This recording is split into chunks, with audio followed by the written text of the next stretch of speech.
Hello friends, আপনারা কেমন আছেন? আশা করছি সবাই ভালো আছেন। আজ আমি শেয়ার করব সবুজ মটর দিয়ে ঘুগনি রেসিপি। বানানো যেমন সহজ আর খেতেও হয় ভীষণ মজার। রুটি, লুচি, পরোটা সব কিছুর সাথে অসাধারণ লাগে খেতে।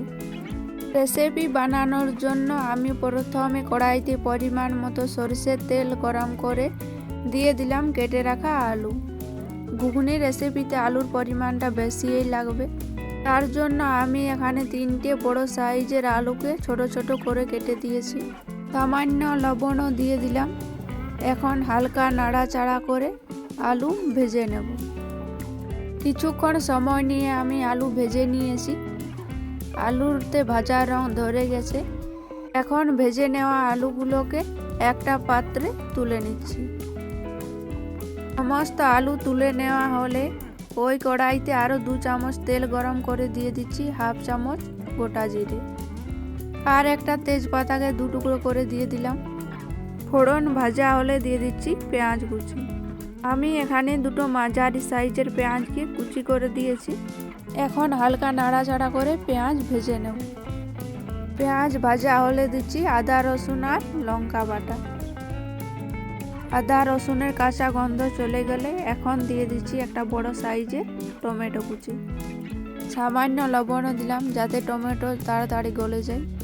টমেটো ভাজা হলে দিয়ে দিচ্ছি ধনে আর জিরে বাটা।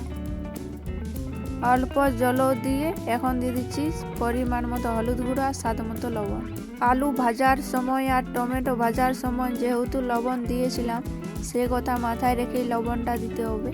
মশলা ভালোভাবে কষানো হয়ে গেছে। এখন দিয়ে দিচ্ছি ভেজে রাখা আলু আর দিচ্ছি সবুজ মটর। মটরশুটিগুলোকে আমি লবণ গরম জলের মধ্যে ভিজিয়ে রেখেছিলাম, সেই জল সমেত দিয়ে দিলাম।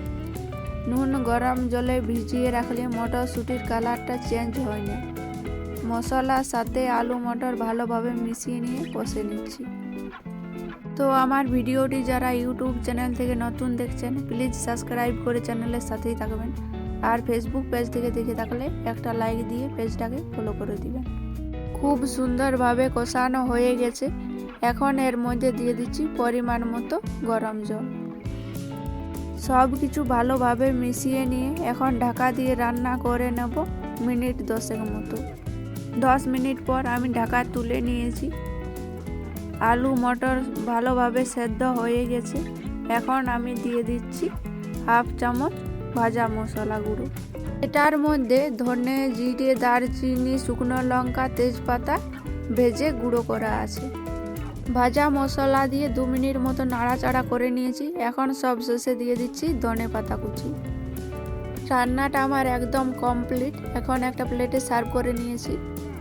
আশা করছি আজকের এই রেসিপি আপনাদের ভীষণ ভালো লাগবে। আর আমার চ্যানেলে নতুন বন্ধু হয়ে থাকলে চ্যানেলটিকে সাবস্ক্রাইব করে দিবেন।